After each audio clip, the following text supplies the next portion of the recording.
천찬양대 힘있고 은혜로운 찬양 고맙습니다. 만군의 주이신 우리 예수님이 기쁨으로 찬양 받아주신 줄 믿습니다. 오늘은 이 사무엘상 강의 마지막 시간입니다. 사무엘상의 이 마지막 장인 이 31장에는요 사울 왕이 이 블레셋과의 전투에서 죽음을 맞이하는 장면을 소개하고 있습니다. 1절에 보시면 이스라엘과 블레셋이 이 길보아 산에서 전투를 했는데요, 이 전투에서 사울의 세 아들인 요나단과 아비나답 또 말기수아가 한꺼번에 다 죽습니다. 그리고 사울 왕도 이 적군에 쏜 화살에 맞아가지고 중상을 당하게 됩니다. 그런데 이 중상을 당한 이 사울이 자신의 그 무기를 든 그 병사한테 내가 적들한테 비참하게 죽느니 차라리 네가 나를 죽여달라고 부탁을 합니다. 그랬더니 그 병사가 내가 왕을 어찌 죽입니까? 나는 그렇게 못합니다 라고 거절을 하자 사울이 자기 칼을 뽑아서 그 위에 엎드려 자살을 합니다. 그리고 왕이 죽는 모습을 보고 그 무기 든 자도 스스로 자살로 생을 마감합니다. 이게 오늘 본문의 내용입니다. 근데 오늘 본문 1절을 한번 보시죠. 1절 같이 한번 읽습니다. 블레셋 사람들이 이스라엘을 치매 이스라엘 사람들이 블레셋 사람들 앞에서 도망하여 길보아 산에서 엎드려져서 죽으니라. 여기에 보시면 블레셋 사람이 이스라엘을 치매라고 하는 표현이 나오죠. 이번에는 사무엘상 30장 1절 보실까요? 바로 앞장이죠. 30장 1절 같이 읽습니다. 다윗과 그의 사람들이 사흘 만에 시글락에 이른 때에 아말렉 사람들이 이미 네겝과 시글락을 침노하였는데 그들이 시글락을 쳐서 불사르고, 여기에도 보시면 아말렉이 시글락을 쳐서라고 하는 동일한 표현이 나오죠. 그러니까 이 30장과 31장은 다윗과 사울 둘 다 그 인생의 위기에 처하게 된 그 장면을, 그 죽음의 위기 앞에 처하게 된 장면을 나란히 보여주고 있는 겁니다. 그런데 우리가 지난 주일에 살펴본 대로 다윗은요 그 절망의 잿더미에서도 다시 일어나서 잃어버렸던 그 모든 것들을 다시 되찾고 회복을 합니다. 반면에 오늘 본문에서 사울은 그 인생의 위기 상황에서 절망한 나머지 결국 자살을 선택하는 안타까운 최후를 맞이합니다. 이처럼 이 사무엘상 30장과 이 31장은 인생의 큰 어려움에 처해 죽음의 위기 앞에 놓인 이 다윗과 사울의 그 인생 결말을 대조적으로 보여주고 있는데요, 여러분 대체 다윗과 사울의 차이가 뭘까요? 다윗의 인생과 사울의 인생을 가른 결정적인 요인이 뭘까요? 이 시간에는 오늘 본문을 통해 이 질문에 대한 답을 두 가지로 정리해 보고자 합니다. 첫 번째, 다윗의 인생과 사울의 인생을 가른 결정적인 요인은요, 다윗은 하나님을 의식하는 인생이었고 사울은 사람을 의식하는 인생이었다는 겁니다. 우리 사무엘상 30장 6절 다시 한번 보실까요? 30장 6절 여러분이 한번 읽습니다. 시작.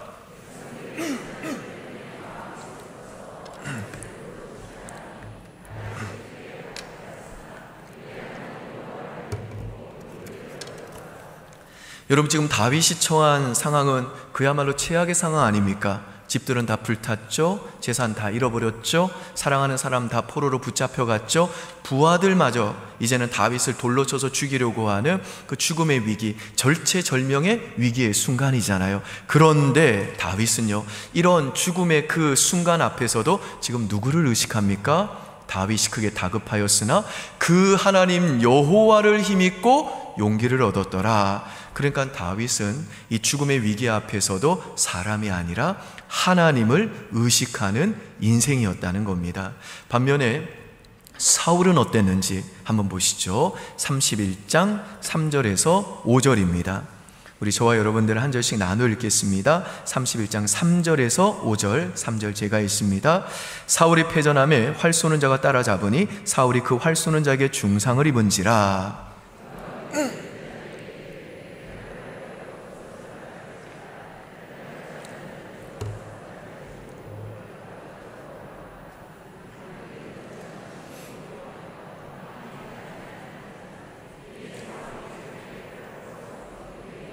같이 읽습니다. 무기를 든 자가 사울이 죽음을 보고 자기도 자기 칼 위에 엎드려져서 그와 함께 죽으니라. 여기 보시는 대로 지금 사울은요, 그 죽음의 위기 앞에서도 내가 지금 할례 받지 못한 이 블레셋 사람들한테 죽으면 이게 얼마나 창피한 일이냐, 이게 얼마나 모욕적인 일이냐 라고 하면서 하나님이 아니라 그 사람들의 시선과 평판을 의식을 합니다. 사실 사울이 하나님이 아니라 사람을 더 의식한 것은요, 이번이 처음이 아닙니다. 사울이 평생을 그렇게 다윗을 죽이겠다고 쫓아다닌 이유가 무엇이었습니까? 여자들이 모여가지고 작사 작곡 그 미상의 노래를 불렀잖아요. 사울은 천천, 다윗은 만만. 이 노랫소리 하나 때문에 사울이 열받아가지고 그 다윗에 대한 그 질투와 그 시기심에 사로잡혀가지고 평생을 그냥 다윗만 죽이겠다고 따라다닌 거 아닙니까? 그러니까 사울은요, 하나님이 인정해 주느냐 안 해주느냐, 거기 그 하나님의 인정에 관심이 있는 인물이 아니라 사람의 평판, 사람의 인기에 더 관심이 있었던 인물이었다는 겁니다. 사무엘상 15장에도 보면요, 사울이 이제 하나님의 말씀에 불순종함으로 하나님께 버림받게 된 결정적인 사건이 나오는데요, 사울의 그 불순종의 원인이 무엇이었는지 사무엘상 15장 24절 보시죠. 같이 읽습니다. 사울이 사무엘에게 이르되 내가 범죄하였나이다. 내가 여호와의 명령과 당신의 말씀을 어긴 것은 내가 백성을 두려워하여 그들의 말을 청종하였음이니이다. 그러니까 이 말씀에도 보면 사울이 하나님 말씀에 불순종한 것을 인정하면서 스스로 그 불순종한 이유를 고백하는 게 뭐냐면 내가 하나님보다 백성을 더 두려워했기 때문이다 라고 말씀하는 겁니다. 그러니까 사울의 인생이 왜 이렇게 난장판이 되었는가 하면 사울은 처음부터 마지막까지 이상하게도 하나님을 의식하지 않고 늘 사람만 의식하고 살았기 때문이라는 것입니다. 반면에 다윗은요, 비록 그에게도 약점과 또 허물과 실수와 죄악이 있었지만 그의 인생 전체를 두고 볼 때 그의 인생의 방향은요, 다윗은 언제나 사람이 아니라 하나님을 의식하는 인생을 살았다는 겁니다. 설령 그가 잠시 실수하고 넘어져 그 하나님을 떠난 길을 갔다가도 그는요, 금방 또 회개하고 다시 하나님을 바라보고 하나님을 의식하는 인생의 방향으로 돌아왔다는 것입니다. 이게 바로 다윗의 인생과 사울의 인생을 가른 결정적인 요인이라는 것입니다. 여러분 잊지 마십시오. 하나님이 아니라 사람 의식하고 살면 사울처럼 그 마지막 종말이 비참하게 됩니다. 오늘 본문에서 사울은 그 죽는 그 순간에도 사람을 의식하는 바람에 그가 죽음 이후에 곧 대면하게 될 그 하나님과의 관계에 대해서는 전혀 관심이 없는 겁니다. 그가 곧 죽으면 그 영혼이 몸을 떠나 곧바로 이제 하나님 앞에 서게 될 텐데 그 하나님 앞에 서게 될 그 하나님의 심판대 앞에 서게 될 것에 대해서는 전혀 관심이 없었다는 겁니다. 사울은 오직 죽는 그 순간에서까지라도 사람에게만 관심이 있었다는 겁니다. 이게 바로 사울의 어리석음이었다는 것입니다. 여러분, 우리도 죽고 난 다음에 곧바로 우리의 영혼이 몸을 떠나 이제 하나님의 심판대 앞에 서야 될 거 아닙니까? 그때 우리가 붙들 것이 무엇입니까? 하나님의 은혜입니다. 하나님, 제가 허물과 죄로 죽었던 죄의 종입니다. 오직 예수 그리스도의 십자가의 보혈과 피만이 저를 살릴 줄 저 믿습니다. 하나님, 나를 불쌍히 여기시고 나를 건져주십시오 라고 하는 이 믿음의 고백을 우리가 죽음의 순간에 붙들어야 된다는 것입니다. 예수님께서 십자가에 달려 돌아가셨을 때 좌우 양편 강도가 있었죠. 그때 한쪽 강도는 예수님 저주하다가 죽었습니다. 근데 또 한편 강도는 어떻게 했습니까? 예수여, 당신의 나라에 임하실 때 나를 생각하옵소서 그랬잖아요. 그때 예수님이 뭐라고 대답하십니까? 내가 진실로 진실로 너에게 이르노니 오늘 네가 나와 함께 낙원에 있으리라. 여러분이 강도가 구원받은 이유가 뭡니까? 죽음의 그 순간에 자기 옆에 있는 동료는 예수님을 저주하든 말든, 그리고 군병들과 그 앞에 있는 사람들이 예수님을 조롱하든 말든, 그 사람들 의식하지 않고 그 사람들이 하는 일에 휩쓸리지 않고 자기가 곧 죽음 이후에 서게 될 그 심판대 앞에서 만날 하나님만 의식하면서 예수님을 믿음으로 붙들었기 때문에 이 사람은요 즉각적으로 구원받은 겁니다. 여러분, 우리도 죽음의 순간에 붙들어야 될 거 딱 하나뿐입니다. 예수님을 믿음으로 붙들고 하나님의 은혜를 의지해야 되는 겁니다. 그래야 우리가 하나님의 심판대 앞에서도 담대히 설 수 있게 되고 천국에 들어갈 수 있는 겁니다. 근데 어떤 분은 그러세요.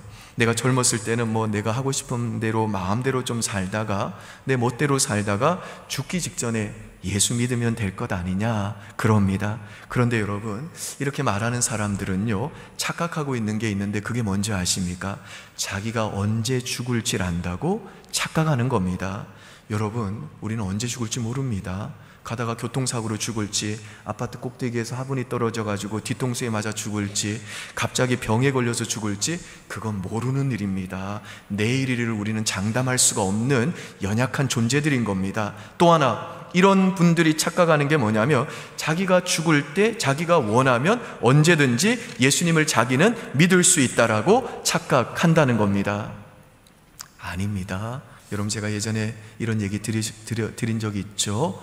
어느 장로님이 이제 임종을 맞이할 때가 돼가지고 담임 목사님이 임종 예배를 드리러 오셨어요. 목사님이 오셔가지고, 장로님, 우리가 모두 죄인이고 예수님의 보혈의 피로 씻음받고 예수님만 믿으면 구원받는 거, 천국 가는 거 믿습니까? 그랬더니 그 장로님이 자기는 예수님을 안 믿는데요. 좀 이상하죠. 그래서 목사님이 다시 한 번 더 물었어요. 그런데 또 안 믿는다고 그러는 거예요. 세 번째 목사님이 좀 심각한 목소리로, 장로님, 정신 차리고 똑바로 대답하십시오. 예수님 믿습니까? 그랬더니 죽기 직전에 그 장로님이 무슨 힘이 있다고 소리를 버럭 지르면서 안 믿는다고, 왜 자꾸 묻냐고, 그리고 죽었어요. 분위기 되게 이상해졌습니다. 여러분, 예수님 믿는다고 고백하는 것이요 죽기 직전에 내가 원한다고 되는 게 아닌 겁니다.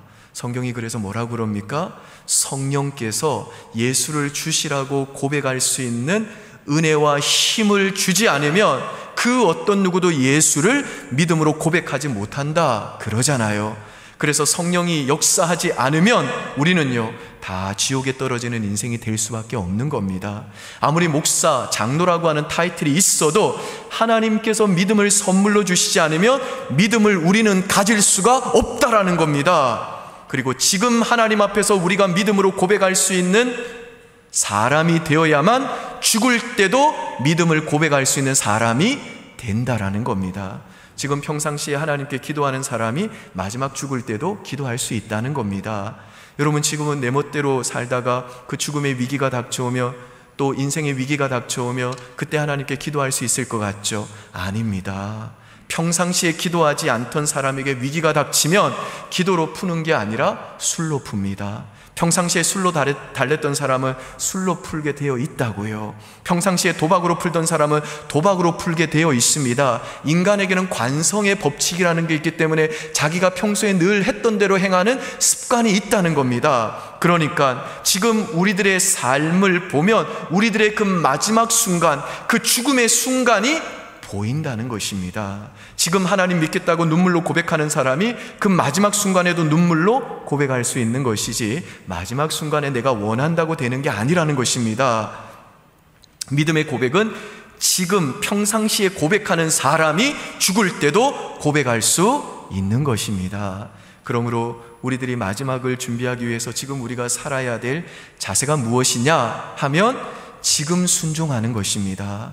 여러분, 마지막 때에 기도하는 모습으로 죽고 싶으세요? 지금 기도하셔야 됩니다. 마지막에 찬송으로 끝내고 싶으십니까? 지금 찬송하셔야 됩니다. 사도 바울은 갈라디아서 1장 10절에서 이제 내가 사람들에게 좋게 하랴 하나님께 좋게 하랴 사람들에게 기쁨을 구하랴 내가 지금까지 사람의 기쁨을 구하는 것이었다면 나는 그리스도의 종이 아니다 라고 했는데, 바울은요 평상시에 늘 이런 고백을 했기 때문에 그 마지막 죽음의 순간에도 그는 하나님을 의식하면서 내가 달려갈 길을 다 마치고 믿음의 싸움을 다 마쳤으니 하나님이 이제후로는 나에게 면류관을 주실 것이다 라고 하는 이 믿음의 고백을 뿜어내면서 예수님 의지하고 하나님 찬송하면서 천국에 대한 소망 가운데 멋지게 임종을 맞이할 수 있었다라는 겁니다.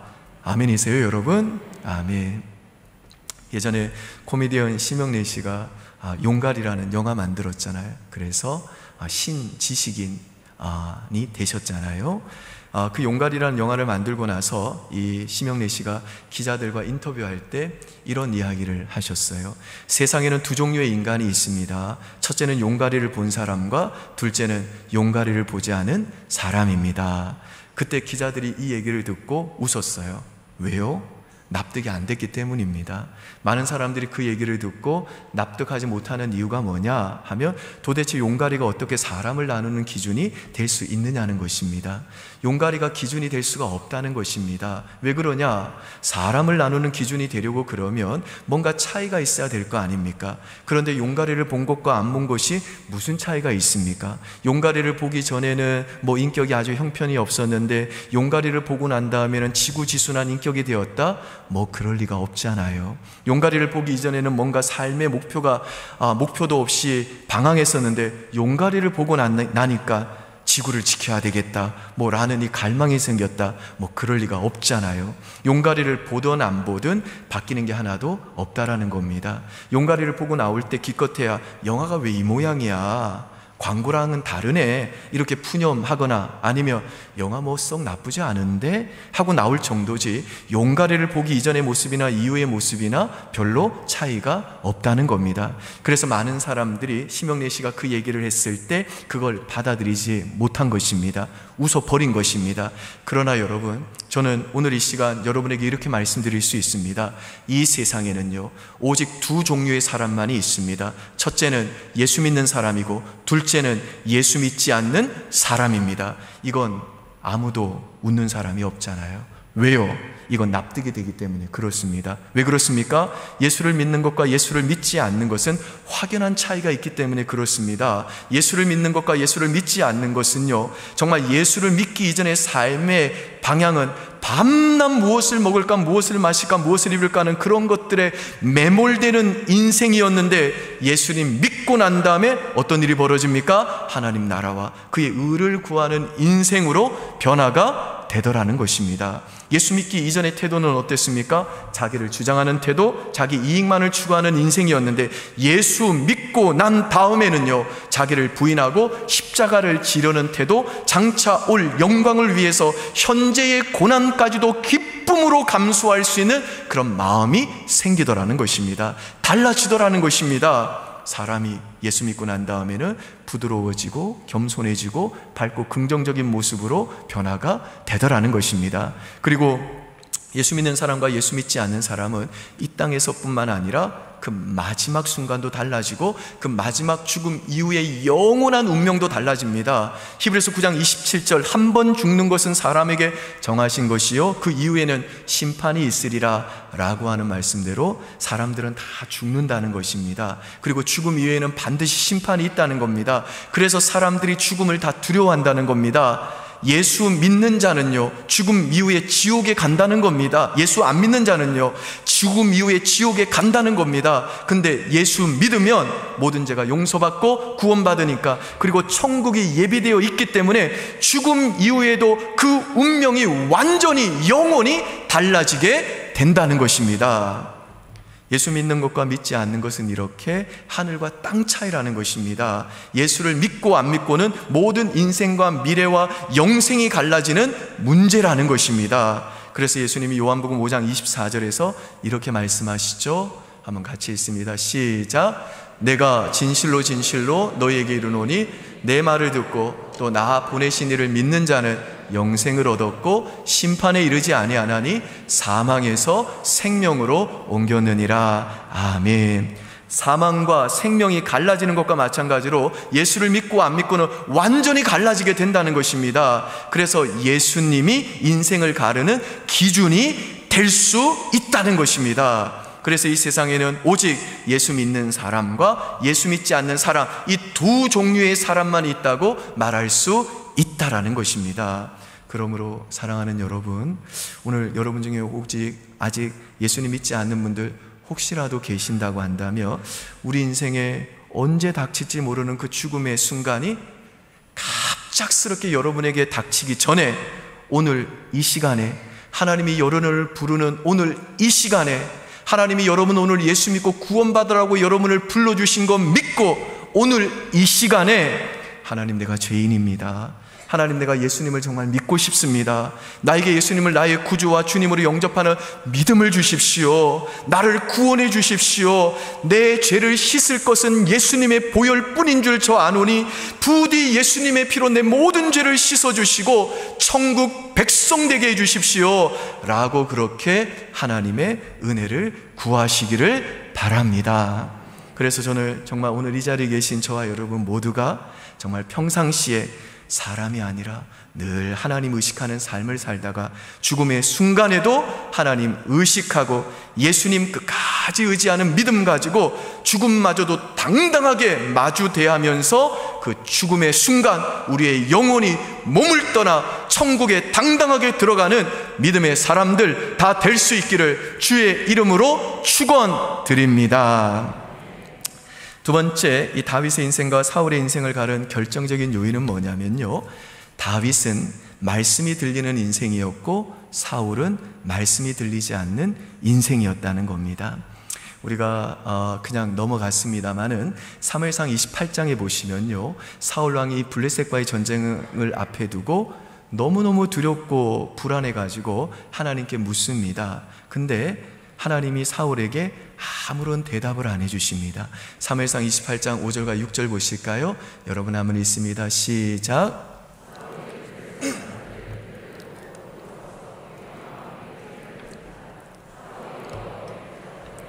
여호와께서 꿈으로도 우림으로도 선지자로도 그에게 대답하지 아니하시므로 사울이 그의 신하들에게 이르되 나를 위하여 신접한 여인을 찾으라. 내가 그리로 가서 그에게 물으리라. 여기에 나오는 이 우림이라는 것은 제가 지난주에도 말씀드린 대로 대제사장이 입고 있는 그 조끼 모양의 옷에 달려있는 돌입니다. 우림과 둠빔이라고 하는 돌인데요, 구약시대에는 이 우림과 둠빔이라는 돌이나 꿈이나 선지자를 통해서 늘 하나님이 말씀해 주셨다고요. 그런데 사울의 경우에는 꿈으로도 우림으로도 선지자로도 그 어떤 것으로도 하나님이 사울에게 말씀해 주지 않으셨다는 겁니다.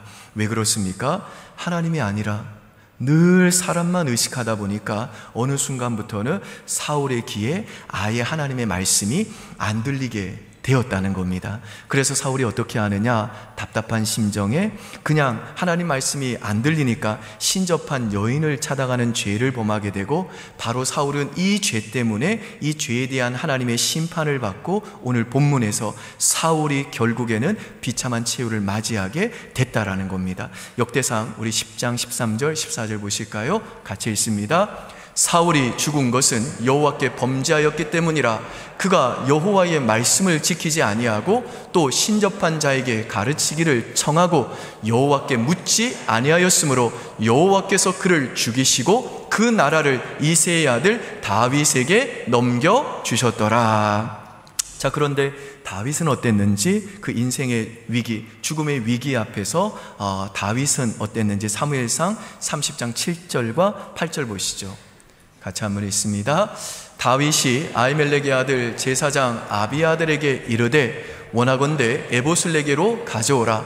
아비아들이 에봇을 다윗에게로 가져가매 다윗이 여호와께 묻자와 이르되 내가 이 군대를 추격하면 따라잡겠나이까 하니 여호와께서 그에게 대답하시되 그를 쫓아가라. 내가 반드시 따라잡고 도로 찾으리라. 아멘. 이 말씀에서 보시듯이 사울이 블레셋과의 전쟁을 앞에 두고 하나님께 물었을 때에는 하나님은 꿈으로도 우림으로도 선지자로도 대답하지 않으셨는데, 지금 다윗의 경우는 그가 절체절명의 그 죽음의 위기 앞에서 하나님께 물었을 때 하나님께서는요 즉각적으로 너 아말렉 쫓아가라, 네가 반드시 따라잡고 도로 찾으리라 라고 하는 아주 선명한 말씀을 구체적으로 하셨다는 것입니다. 그러니까 다윗과 사울의 인생을 가르는 가장 큰 차이가 뭐냐 하면, 다윗은 하나님의 말씀이 들리는 인생이었고 사울은요, 하나님의 말씀이 끊긴 인생이었다는 것입니다. 그래서 사울의 경우는요, 이 하나님의 말씀이 끊겼기 때문에 그의 인생에는 하나님의 임재가 없었고 하나님의 보호도 없었고 그 인생이 너무너무 공허했습니다. 왕이라는 허울 좋은 껍데기는 있었지만 그 내면에는 공허뿐이었다는 겁니다. 그의 삶에는 그를 향한 하나님의 사랑하심도 하나님의 보호하심도 하나님의 도우심도 없었기 때문에 그 인생은요, 그냥 황량한 광야에서 혼자 떨어져 있는 것처럼 외롭고 쓸쓸하고 공허한 인생이었다는 겁니다. 반면에 다윗은요, 우리가 성경을 보면 그가 돌아다녔던 광야가 15개나 됩니다만은 그 홀로 있을 수밖에 없는 광야에서도 하나님이 언제나 그와 임재해 주셨고 그에게는 하나님의 말씀이 들렸기 때문에 그는요, 그렇게 많은 시편을 광야에서 쓸 만큼 하나님을 찬양하는 그 인생이 하나님의 말씀으로 충만한 인생이었다는 것입니다. 그러므로 사랑하는 여러분, 저는 여러분에게 감히 이렇게 말씀드리고 싶습니다. 지금 여러분의 삶이 그냥 펑펑 울고 싶을 만큼 답답하고 속이 꽉 막힌 것처럼, 정말 광야에 덩그러니 홀로 떨어져 있는 것처럼 삶에 아무런 희망도 없어 보이는 것 같이 보인다 할지라도, 그럼에도 불구하고 지금 여러분들에게 하나님의 말씀을 붙들고자 하는 그 원함이 있고 그 말씀을 의지하고 싶은 갈망이 있다면, 그리고 지금 여러분에게 제가 전하고 있는 이 하나님의 말씀이 들린다면 저는 여러분들이 축복받은 사람이라고 확신합니다.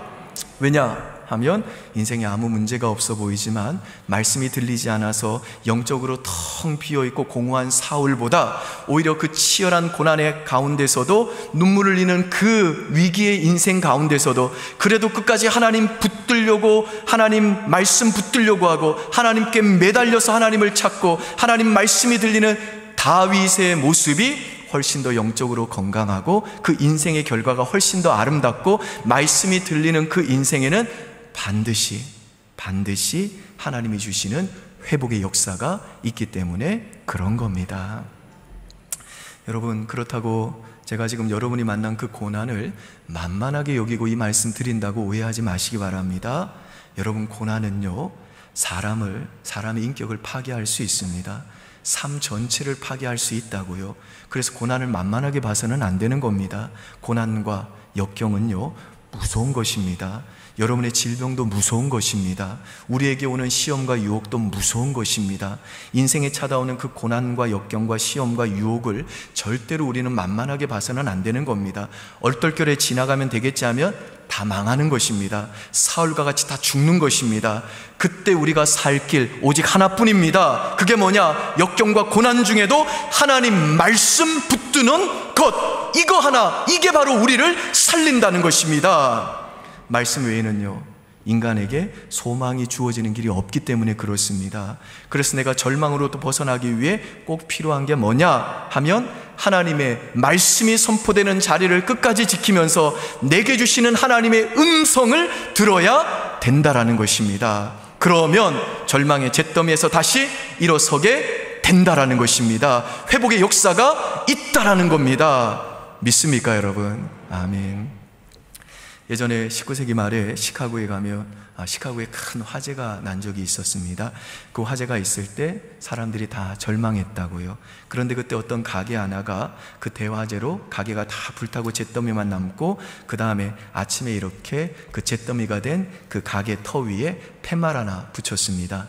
우리 가게는 아침부터 정상 영업합니다. 다 타버려서 물건은 없지만 이제 희망 가지고 새 출발합니다. 그리고 그 가게 주인이 청소부터 시작했다는 겁니다. 여러분 같으면요, 그렇게 대화재가 나서 다 가게들이 불탔다고 그러면 어느 집부터 가겠습니까?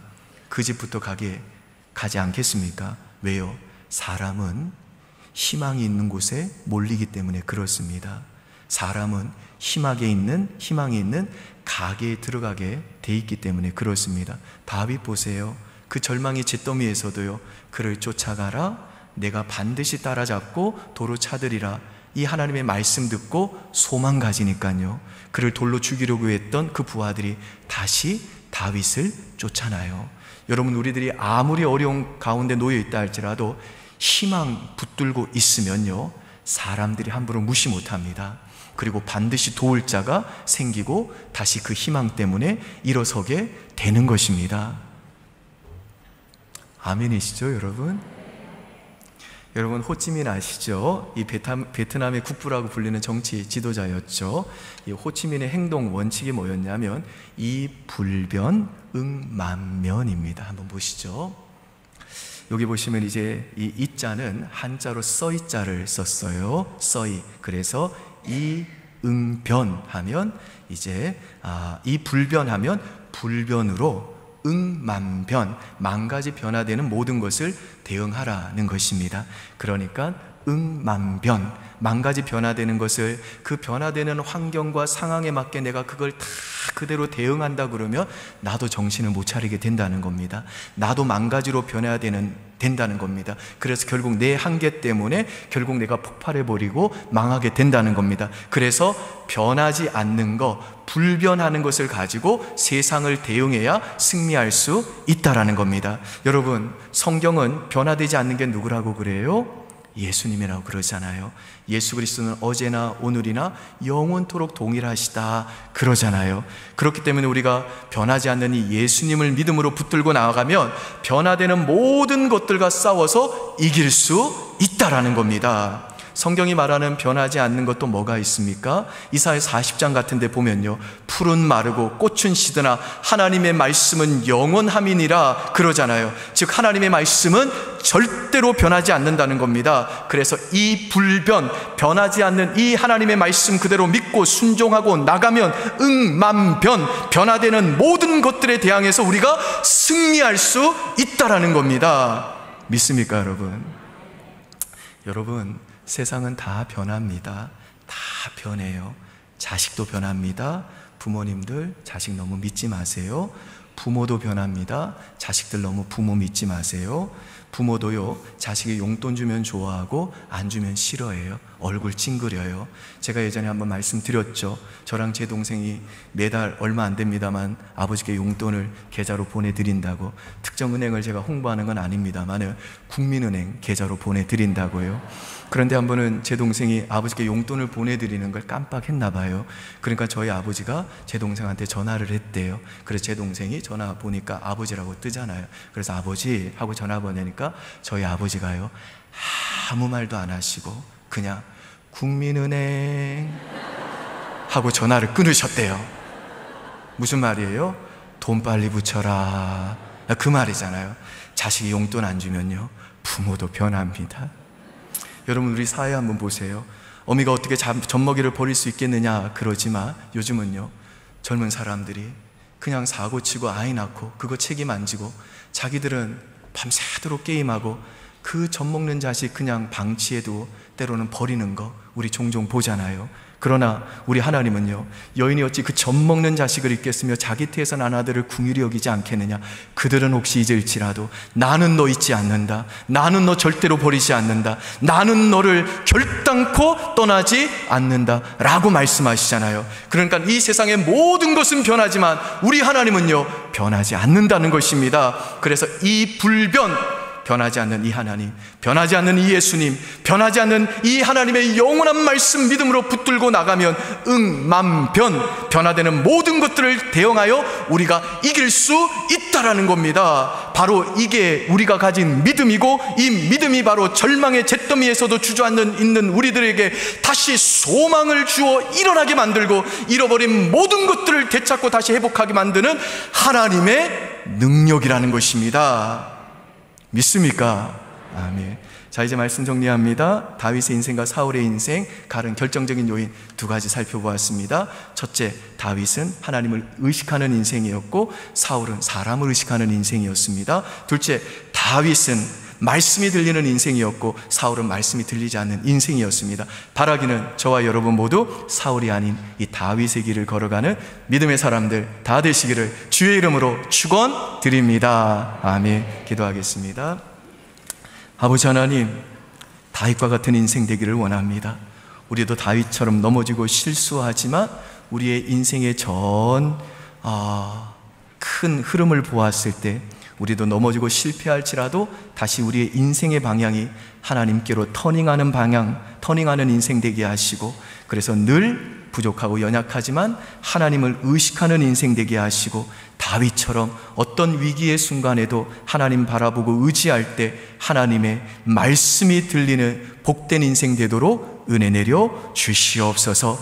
그래서 오늘 특별히 인생의 위기 앞에 정말 엉엉 울면서 그 절망의 잿더미에 앉아있는 주의 백성들이 있거든. 하나님 아버지, 하나님 아버지, 오늘 다시 한번 우리 주의 백성들에게 하나님의 말씀이 들리게 하십시오. 여호와께서 그에게 대답하시되 그를 쫓아가라, 내가 반드시 따라잡고 도로 차들이라는 이 말씀이 들리도록 은혜 내려 주시옵소서. 그래서 이 하나님의 음성 듣고 다시 소망 가지고 일어나게 하사 주님이 허락하시는 이 회복의 역사 체험하고 하나님 앞에 간증하고 찬양하는 복된 인생들 다 될 수 있도록 도와주시옵소서. 그렇게 행하실 하나님 찬양하고 의지하고 그 하나님 붙들며 이 모든 말씀 우리 주 예수님 이름으로 기도합니다. 아멘. 우리 다 함께 자리에서 일어나셔서 하나님께